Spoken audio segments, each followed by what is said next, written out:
Hey everybody.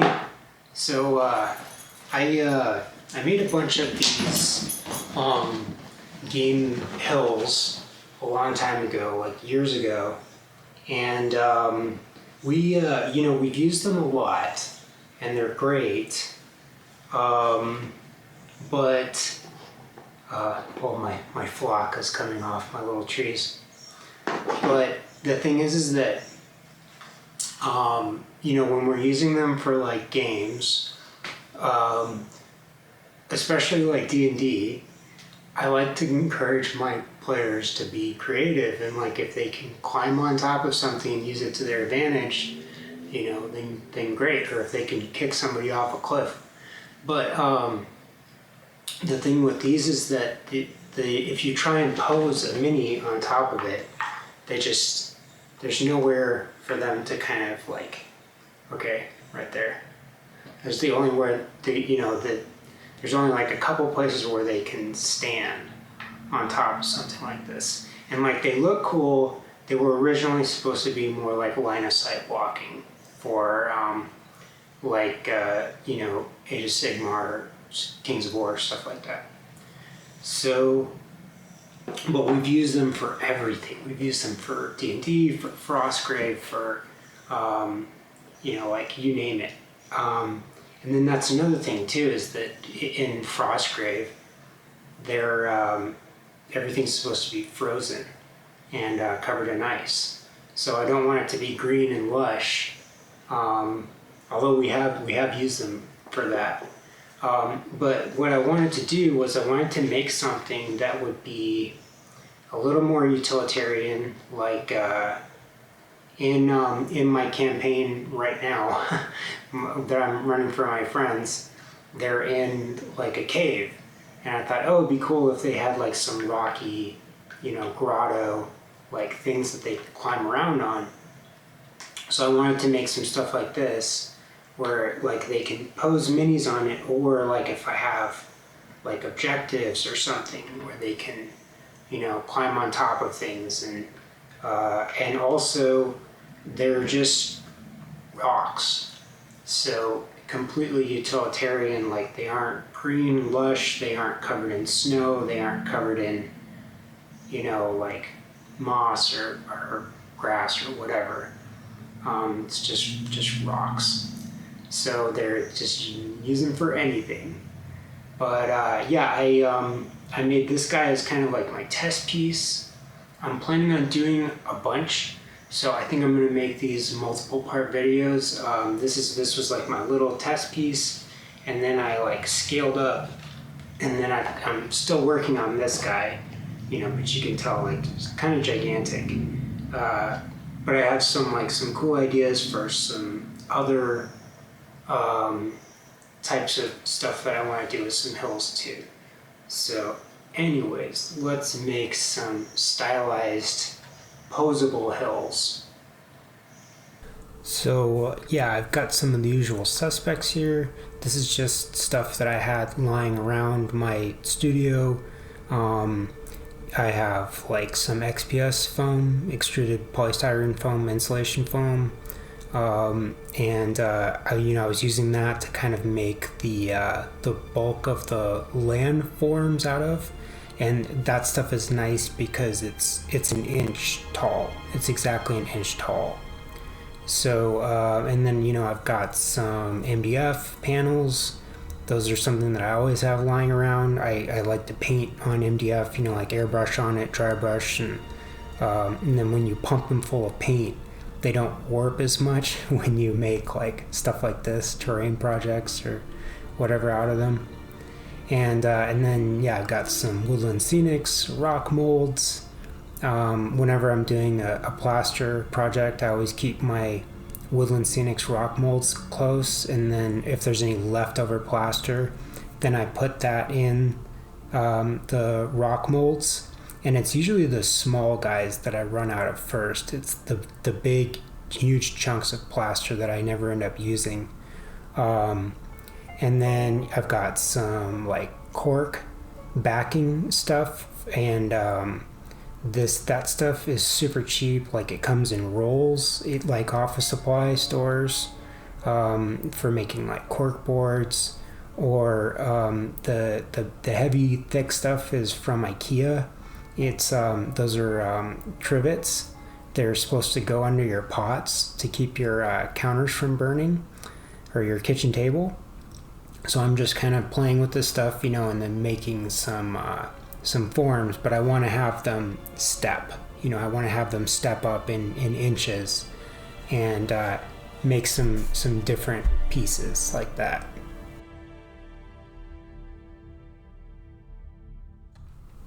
So I did go ahead and rip my little MDF pieces on my little hobby saw thing. You don't need power tools to do a project like this, though. Like, you could totally use chipboard or cereal box or something, and I just like MDF, so that's why I'm using that.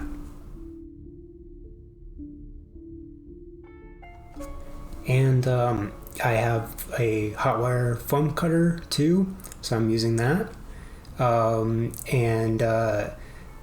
Like, you don't need any of these tools to make projects like this. Like, you could use cereal box for the backing to make like terrain pieces, or you could use chipboard, or whatever. And you don't need a hot wire foam cutter to cut foam. Like, you can just use a carpet knife, or like a bread knife or something, with the serrated edge, and that'll definitely do the job. But if you do live in like a metro area, check to see if you have a maker space close by to you, because a lot of times they have tools that you can use. And like, if you're a kid, or something, then they'll give you supervision and help you, stuff like that. And normally I would not be using the hot glue gun. I'm not as big of a fan of the hot glue gun. It's just really quick. But just keep in mind that, if you take this stuff to a tournament and you're like driving across state lines or something, and you have it in your car, there's a good chance that it will melt. Like the thermoplastics, like, all they have to do is heat up again, and then they'll turn liquid again. So usually I'll use like a foam safe glue, like a silicone based glue, or like a actual foam glue, like Gorilla Glue, that you can cut with the hot wire cutter. And also I hate burning myself. So yeah, there's that too.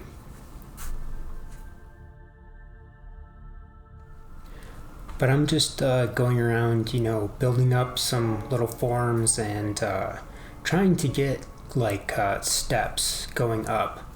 So yeah, like pretty organic. You just sort of take little shapes and then just glue them on where they look good, and trying to balance like form and function. Like, I want things to be posable. I want to have the steps, but I also want it to look like a sort of natural stone. So, trying to balance the two. And originally, the plan was that I was going to mix up some plaster, and then kind of like sculpt around the rocks, like put some thin layers of plaster down on everything. So like, one, I want to cover everything that's foam, because I want to use a spray can. I want to use a rattle can to like prime it.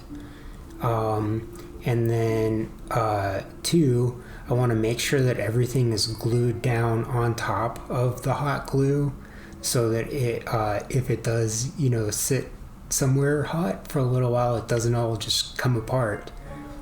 But I actually did something different, so we'll see how long these things last. I think that I glued everything together good enough, but we'll see.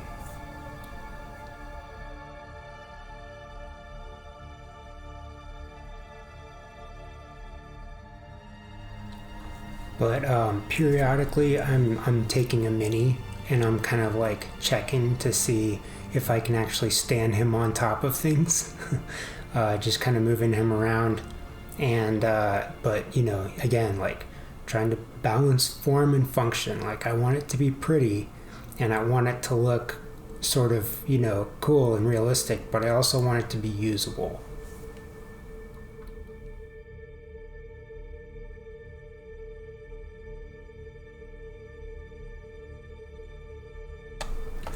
So after I've got all of the big pieces in place and I wanted to do some kind of gap filling, I took, again, still using the hot glue gun. I don't know how smart that is, but I'm just going to put down some little pieces of gravel in between and some actual tree bark. And I'm not as big of a fan, of the tree bark. Like, it's nowhere near as durable as like plaster or the cork stuff. I mean, the cork stuff soaks up paint really good. But I have had like pieces of tree bark where they just, like they break. They're fragile. So, but I mean, this did look really cool in the end. Like I was really happy with how it looked in the end.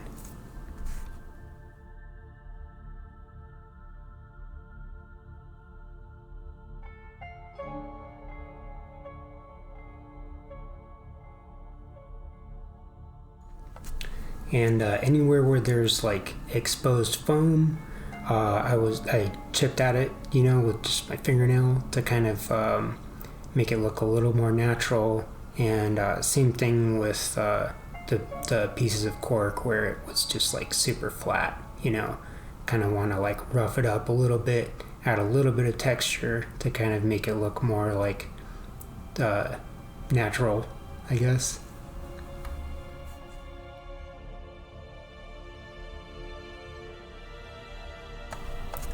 So normally I would mix up some plaster and then toss in something like either some sawdust or like like blended toilet paper or something to make like a skeleton mold. But I wanted to try something different, so I've got some spackle paste. This is just like wall filler. It's like when you have holes in your walls, you just stick it in there and it fills up the little holes. And then I'm mixing up some PVA glue, some just strong PVA glue, and then I'm gonna mix in some sand and some water, and like roughly about equal parts of each, and then I use that as a gap filler. And I really I love it. I'm definitely going to use this again in the future. Huge success. So I'm just going to use a really crapped out paintbrush, hang on to them because there's uses for them. And then just kind of spread it around in all of the little cracks and anywhere where I want to add some texture.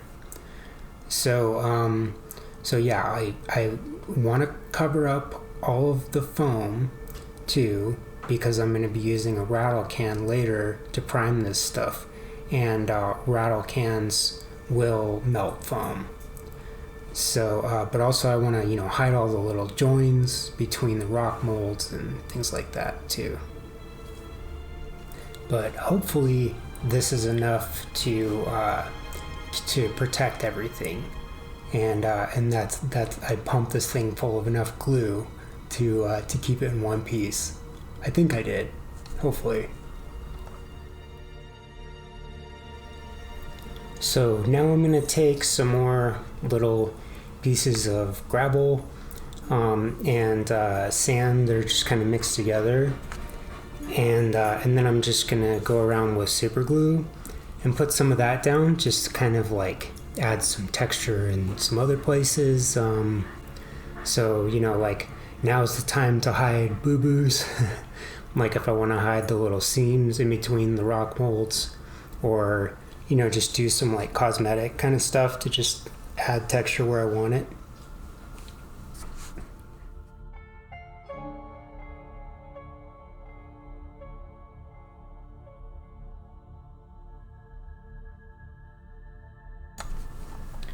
Then I took everything outside and hit it with some spray paint. I'm using 2 different kinds of spray paint. I don't remember exactly why the Kills chalk finish spray paint got the thumbs down. I think it was because it was splattery, or because it didn't match the color, on the side of the can. But I wanted to try both of them. The Rust-Oleum stuff is great. I really like the Rust-Oleum. It has like a chalky finish, and it looks very much like a dark slate. But then, I wanted to try something, so I kind of hit these at like a zenithal kind of angle where, gave them a nice light coat of color on the top, and then left the shadows in the bottom. And it's just a little too light because of what I want to do. So I'm gonna do some like washes on it with some craft paint, like cheapo, like dollar store, Walmart kind of craft paint, like Apple Barrel or what do they call it, Americana, like that kind of stuff. So yeah, I'm just gonna water this stuff down a ton, and then I'm gonna try and do some washes on it. So the wash thing did not work how I wanted it to. So I tried to start with lighter colors and just do some kind of like light to dark painting. So I've got a bunch of colors. I kind of wanted this stuff to look sort of like slate colored, maybe a little bit mossy, and then I tried to go light to dark like a watercolor kind of technique. So I'm putting on the like black very last, because that's where I want to get those dark shadows in spots, very last. But I think that the spray paint coat was just too light for this to work. So it just didn't look very good when I was done.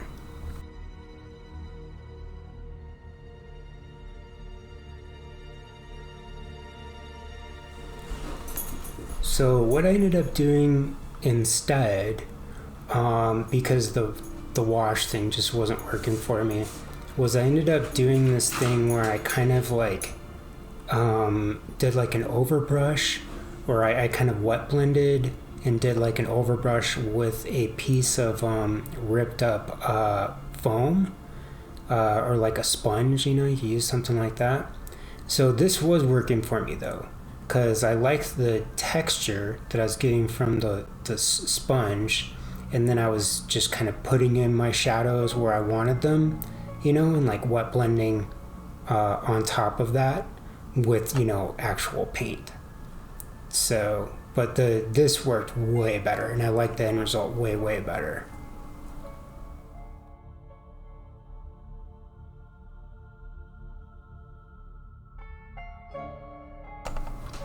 So here's a little close-up of what that looks like.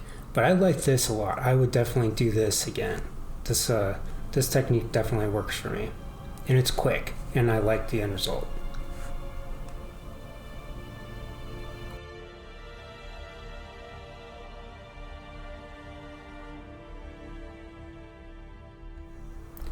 But yeah, that's the finished product, and like I think I'm gonna get a lot of good out of these. I can think of so many things to use them for, and then like I'm working on more, so I'm gonna do more of these and more videos. So